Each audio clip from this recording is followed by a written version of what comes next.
সুপ্রভাত বন্ধুরা। সকাল 5:30টায় সূর্যকে দেখিয়ে এই ব্লগটা শুরু করলাম। আজকে হচ্ছে 11 জুন। এই দেখো, জুনের নামটা নিলাম, আর এই যে জুন ওখান দিয়ে আসছে। আজকে জুনের জন্মদিন। প্রত্যেক বছর এই দিনটা, মানে এই সময়টা বলতে পারো, আমার এতটা ব্যস্ততার মধ্যে কাটে যে কি বলবো। প্রত্যেক মায়েরাই যেমন তার বাচ্চার জন্য জন্মদিনে বিশেষ করে রান্না বান্না ভোরবেলা থেকে শুরু করে দেয়, আমিও তাই করতাম। আগের দিন পায়েস আর চাটনিটা করে ফেলতাম, আর এই এই এই সময়টা থেকে সমস্ত রান্নার জোগাড়যন্ত্র শুরু হয়ে যেত। ধীরে ধীরে একটা একটা করে রান্না শেষ হয়ে যেত। তারপরে 5 রকমের পদ, যেমন আলু ভাজা, পটল ভাজা, এইরকম 5 রকমের ভাজা দিয়ে, পোলাও বা ভাত দিয়ে বা মাছ বা মাংস দিয়ে ওকে খেতে দিতাম। এইভাবেই আমাদের এই সকালবেলা দিনটা কেটে যেত। কিন্তু এবারে জন্মদিনের দিনটা একটু আলাদা। আছি আজকে দীঘাতে, আর এত সুন্দর একটা পরিবেশের মধ্যে, এত ভালো লাগছে যে সারাক্ষণ শুধু সমুদ্রের দিকেই তাকিয়ে রয়েছি। আর এইদিকে দেখো, হাঁসগুলো কি সুন্দর খেলা করছে, জলের মধ্যে চান করছে। ওদের চান করার জন্য একটা সুন্দর জলের ব্যবস্থা করে দিয়েছে। এর আগে যখন এসছিলাম, এই হাঁসগুলোকে না ধরবার চেষ্টা করেছিলাম, যত দৌড়াচ্ছি তত পালাচ্ছে। এবছর আর ওই জন্য ধরবার আর চেষ্টা করিনি। আর এত ভালো লাগছে, ঠান্ডা ঠান্ডা জল পেয়েছে, ওরাও কি সুন্দর খেলা করছে, দেখো জলের মধ্যে চান করছে। আমার খুব ভালো লাগছে জানো তো এইগুলো দেখতে। এই হোটেলটার এই আমার একটু খুব ভালো লাগে যে ওদের জন্য কি সুন্দর একটা পরিবেশ তৈরি করে দিয়েছে, ওরাও ওদের পরিবেশটা নিয়েই রয়েছে, তাই না? আর চারিদিক সবুজ মাঠ, সমস্ত কিছু। ছোট ছোট বাচ্চাদেরকেও ওর মায়েরা যখন নিয়ে এসছে না, এখানে প্যারাম্বুলেটারে করে ওরা কি সুন্দর মাঠের মধ্যে নিয়ে ওরা হাঁটাচ্ছে বাচ্চাগুলোকে। খুব ভালো লাগছে দেখতে। আর দেখছো চারিদিকে সবুজ আর সমুদ্র, যেদিকে তাকাই সেই দিকে জল আর সবুজ। এত ভালো লাগছে। এবছরে সত্যি জুনের জন্মদিনটা একটু অন্যরকমই হলো। আর এইদিকে রেডি হয়ে গেছি, এখন যাব মোহনাতে। আমি আর ভাই গল্প করছি, আর ভাই এখন গল্প করছে ওরা হাঁটতে হাঁটতে বন্ধুদের সাথে দীঘা থেকে নাকি শঙ্করপুর চলে গেছিল। মানে এতটাই ওরা বন্ধুদের সাথে হাঁটতে হাঁটতে চলে গেছে। আর জুনেরও তো আজকে খুব আনন্দ, মাঝে মাঝেই নেচে উঠছে, কারণ হচ্ছে জন্মদিন। মাঝে মাঝেই মনে করছে আর বলছে, মা আজকে আমার জন্মদিন। এই বাচ্চারা যেরকম হয় আর কি, এরকম বলে। আর এই দেখো, আমাদের চা আর কফি চলে এসেছে। জুন ওখানে গিয়ে খুব কফি খেয়েছে, খুব কফি ভালোবাসে, আমিও খুব কফি ভালোবাসি। আর এই যে চলে যাচ্ছি এবার এখন মোহনার দিকে। আর এই যে যেই টোটোটাতে উঠবো, সে ড্রাইভার কাকুটা না সত্যি খুব ভালো ছিল, ভীষণ ভালো মনের মানুষ ছিল।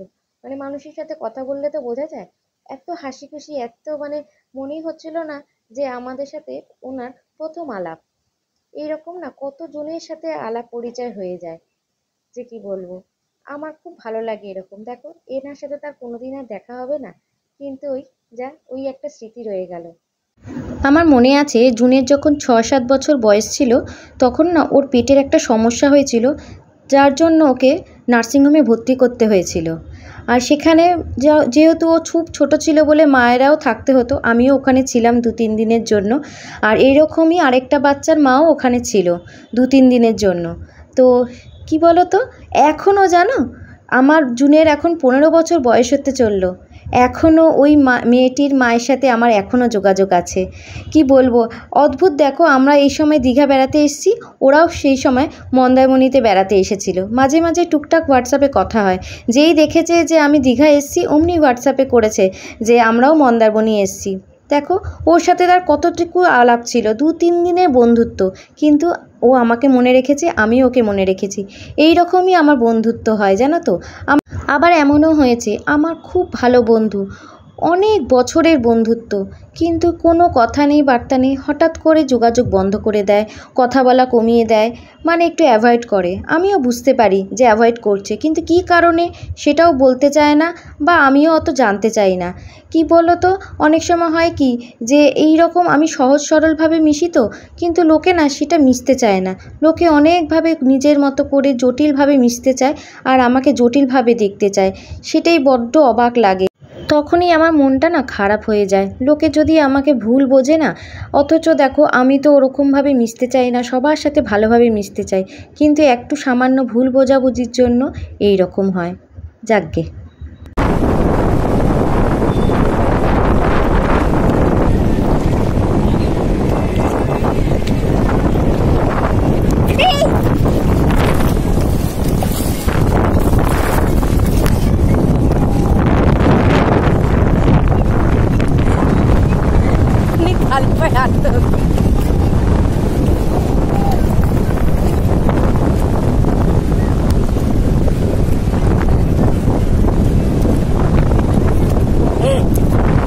পাটা তুলতে গেছি, জুতোটা স্লিপ কেটে বেরিয়ে গেছে।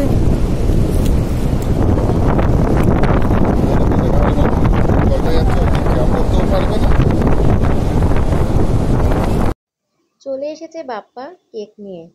আমি তাই ভাবছি যে কেক কাটিং কখন হবে, কেন বলো তো? ওরা ফটো তোলা নিয়ে এত দেরি করছে। আমি তো ভাবছি কেকটা এবার গেল মনে হয় গলে, কারণ একটু তো গরম হাওয়া আসছেই। হ্যাঁ, আর এইটা কেকটা না এত খেতে ভালো ছিল, ব্ল্যাক ফরেস্ট ছিল। বাপ্পাকে বলবো এবার থেকে জন্মদিনে ব্ল্যাক ফরেস্ট কেকটাই আনতে, সত্যি খুব ভালো ছিল। কারণ এখন না ওই কেকের দোকানে না এত কুটকুটে মিষ্টি কেক করে, ভালোই লাগে না খেতে। চকলেট কেক যে এত ভালোবাসি, আর না চকলেট কেকটা যেন খেতেই পারি না। আর এইদিকে দেখো কাকা ভাইজিতে মিলে ও ফটো তোলার যে কি সিস্টেম হয়েছে, এখন খাওয়া শেষে পড়ে থাকে, খাওয়া ঠান্ডা হয়ে যায়। আমিও এখন ওদের দেখে শিখে গেছি যে ঠান্ডা খাবারই খেতে হয় ভিডিও করতে গেলে। দেখতে পাচ্ছ, এই যে এখনো ওদের তোলা হলো না photo. Happy birthday to you, happy birthday to you, happy birthday, happy birthday, happy birthday to you. জুনের জন্মদিনে পরবার জন্য একটা আলাদা চুড়িদার কিন্তু কেনা হয়েছিল, জানো তো? তো প্রথমে তো ঠিক হয়নি যে দীঘাতে আসবো, তাই জন্য জামাও কেনা হয়ে গেছিল। একটা চুড়িদার কিনেছিলাম। এই জামাটাও কিন্তু নতুন, এটা পরে কিনেছে। তো যাই হোক, ভাগ্যিস এই জামাটা নিয়ে আসিনি, চুড়িদারটা, তাহলে এখানে এসেও তো পরা হতো না। ও তো এই গেঞ্জি প্যান্ট পরেই কাটিয়ে দিল। এই যে বারান্দায় চলে গেছি। আর এই দেখো, এই গেঞ্জিটা আমাকে আমার বোন দিয়েছে। কেন বলো তো? আসলে যখনই ও আমাকে বলতো বেরোনোর কথা, আমি তখনই একটা কথাই বলতাম, বেরোলেই তো খরচা। যখনই এরকম ধরনের একটা গেঞ্জি ওর চোখে পড়েছে, চট করে আমার জন্য কিনে নিয়ে আমাকে গিফট করেছিল আমার জন্মদিনে। তো সেটাই আজকে পরে এসেছি। আর এখন সবাই দেখো ভিডিওতে ভাবছে কি আমি ফটো তুলছি। আসলে যে আমি ভিডিও করছি ওরা বুঝতে পারেনি, তাই জন্য একটুখানি ভাবলো যে ফটো তুলছিলাম। আর লোকটাও এসে ভাবছে আমার ভিডিওতে, ও তাকিয়েছিল যে কি কি করছে সমানে। যাই হোক, এখন খাবার দাবারের অর্ডার দেওয়া হচ্ছে। খাবো হচ্ছে, এবারও নিয়েছি ভাত, ডাল, আলু ভাজা, আলু পোস্ত। আর বাপ্পা নিয়েছিল মাছের কালিয়া। আর জুন যেমন, ও তো আর মাছ ভাত ওসব খাবে না, ও নিয়েছে চিলি চিকেন। এরকমই চিকেনই একটা কিছু নিয়েছিল, অত মনে পড়ছে না, আর স্যালাড। এটাতেই আমার তৃপ্তির খাবার, সত্যি কথা বলতে। কোথাও গেলে যেন এটা এটা এরকম মানে প্লেন ডাল ভাত, মানে আলু পোস্ত দিয়ে খেতে আমার খুব ভালো লাগে, আর সেটাই একদম মন ভরে খেয়েছি। ভাইয়ের আজকে তো আবার নিরামিষ ছিল, ও বজরংবলী নিরামিষ খায়, তো সেই জন্য ওরকম নিয়েছিল। আর জুন যেহেতু, আর আমিও প্রথমে বলেছিলাম যে আমিও নিরামিষই খাবো, কিন্তু ওই জুন পুরোটা শেষ করতে পারলো না। সেই চিকেনটা আমাকে একটু না একটু হাত লাগাতেই হলো, খেতে হলো। কিন্তু বিশ্বাস করো, ওই মানে নিরামিষ খেতেই যেন আমার বেশি ভালো লাগছিল।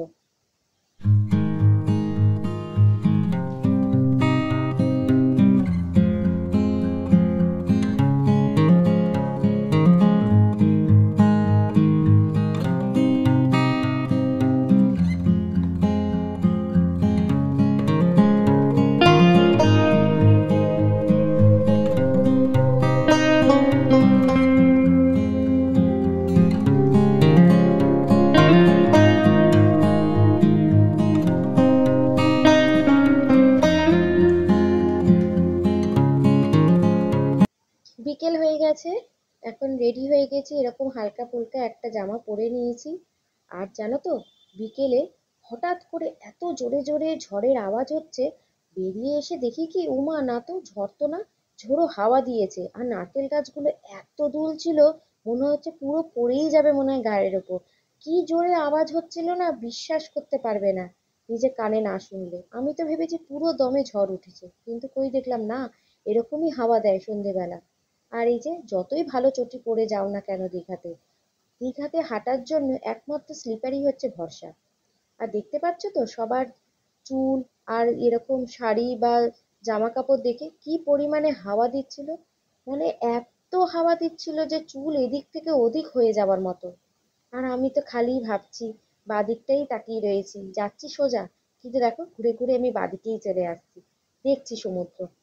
আর এই যে এটাই যে একদম স্মৃতি হয়ে থাকবে, যখনই কলকাতায় গিয়ে মনটা খারাপ হবে, একটু ঘুরু ঘুরু করবে মনটা, তখনই আমার এই ভিডিওটা আমি চালিয়ে নেব, দেখে নেব, আর মনে হবে এই তো দীঘা, কি সুন্দর দিনটা কাটিয়েছিলাম। মাত্র 2-3টে দিনে এত সুন্দর একটা মানে মানে কি বলবো, অনুভূতিটা আমার কাছে রয়ে গেল, সেই জন্য এরকম ভিডিও করা। আর সত্যি যে কথাটা না বললেই নয়, দীঘার রাস্তাঘাট আর এই জায়গাটা এত সুন্দর করে সরকার থেকে সাজিয়েছে, সেটা যদি চোখে না দেখতাম হয়তো বিশ্বাসই করতাম না। কানে শুনেছিলাম যে রাস্তাঘাট হাই রোড এত সুন্দর করে দিয়েছে, এত সুন্দর করে দীঘা সাজিয়েছে। সত্যি, এই যে গাড়ি করে এসেছি, 5.5 ঘন্টা লেগেছে আমাদের আসতে, এতটুকু জার্কিং হয়নি। তার মধ্যে দেখো এত সুন্দর সাজিয়েছে, পরিষ্কার পরিচ্ছন্ন, কোথাও একটু এদিক ওদিক মানে কোনো ময়লা নেই, এত সুন্দর করে সাজিয়েছে। চারিদিকটাতে এরকম তো আগেও ছিল, তবে মানে 6-7 বছর আগেই আমি এসেছিলাম দীঘাতে, এত সুন্দর পরিবেশ আমি সত্যি পাইনি। কারণ নানান যখন এরকম দেখেছো চারিদিকটা কি সুন্দর, মানে মেঝেটা পর্যন্ত বাঁধিয়ে দিয়েছে। এখানে অনেকে বয়স্করা থাকতে পারে যে কিছুটা গিয়ে গিয়ে একটুখানি হাঁপিয়ে যেতে পারে, তারা এখানে এসে এসে একটুখানি বসতে পারবে, বা এখানে বসে অনেকেই ফটো তুলছে, এত সুন্দর করে দিয়েছে সরকার থেকে যে সত্যি না দেখলে মনে হয় আমি বিশ্বাসই করতে পারতাম না। শুধু হয়তো কানেই শুনে থাকতাম আর ভাবতাম ও ওরকম তো সবাই বলে, ও ওরকম তো সবাই বলে, কিন্তু না, সত্যি খুব সুন্দর করে দিয়েছে দীঘা।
এখন একটু এসছি মার্কেটের ভেতরে একটুখানি শপিং করতে। খুব বেশি শপিং আমি করিনি, টুকটাক এরকম নিজে আত্মীয় স্বজনদের দেওয়ার মতো এই টুকটাক যে শপিংগুলো হয়। আর এই জায়গাটা একটু মার্কেটের ভেতরটা তো, চারিদিক ঘেরা, এত গরম লাগছিল না, এই জায়গাটাতেই ভীষণ গরম লেগেছিল। বাকি কিন্তু ওয়েদার খুব ভালো ছিল। আর এই যে চলে এসেছি, আর এই যে এই ব্যাগটা আমার খুব পছন্দ হয়েছিল, তাই আমি কিনছিলাম, তখন দেওরই আমাকে কিনে দিল। তো যাই হোক, বলো বৌদি তুমি এটা নেবে, এটা আমি তোমায় দেবো। তো যাই হোক, ঠিক, ও এখন ইনকাম করছে, এখন ওর থেকে নিতে আমার কোনো অসুবিধা নেই। আমি বললাম হ্যাঁ হ্যাঁ দে, আমি খুব খুশি হয়েছি। এইদিকে বাপ্পাও সব গোছাগুছি করে দিচ্ছে, করছে আর কি, নিজেরটাও করছে। এইদিকে জুন শুয়ে শুয়ে ফোনে কথা বলছে, আর এইদিকেও দেখো সব আমি এগুলো সব গোছাবো একটু বাদে। এখন আবার যাবো, একটুখানি বেরোবো সামনের দিকটা, একটুখানি সমুদ্রের ওখানে সি বিচে একটুখানি বসবো, তারপর আবার এসে ব্যাগ গোছাবো। আমরা এখানে 10টা, 10:15 অবধি এই জায়গাটায় বসেছিলাম। এই যে বাপ্পাকে তাই বলছিলাম, ওই তো আর তো আর কালকেই চলে যাবো, একটু এখানে একটু বসে থাকি, একটুখানি সমুদ্র দেখি, আর তো দেখতে পাবো না, আবার কবে আসবো, আবার কবে হবে, সেটাই। তো যাই হোক, গেটটা কিন্তু বন্ধ হয়ে গেছিল জানো তো, আবার সেই দারোয়ানজি গেটটা খুলে দিল। তো যাই হোক, এখন জুন এবার এসে এখানে চলে এসেছে ডিনারটা সার্ভ করতে। আজকে ডিনারে ছিল চিলি চিকেন, এটা মনে হয় চিলি চিকেনই নিয়েছিলাম, হ্যাঁ চিলি চিকেন নিয়েছিলাম। আর সুইট কর্ন চিকেন স্যুপ নিয়েছিলাম এদিকে। আর এটা পানির বাটার মশালা ছিল, এটা খুব ভালো ছিল খেতে, পানির বাটার মশালাটা। আর নিয়েছিলাম হচ্ছে ভেজ চাউমিন, আর হচ্ছে রুটি। আর ওরা কি জানি এখানে সস এত সস্তা কিনা কে জানে, যাই কিছু নিচ্ছি গাদা গাদা পরিমাণে না সস দিয়ে যাচ্ছে, মানে তোমার লাগুক আর নাই লাগুক। স্যালাডটাও আমরা দেখলাম, তো আমরা তো আর এরকম পেঁয়াজ অর্ডার দিইনি, স্যালাড অর্ডার দিইনি, ওরা নিজে থেকেই দিয়ে দিয়েছে। তো যাই হোক, এখন জুন এখন সার্ভ করে দিচ্ছে।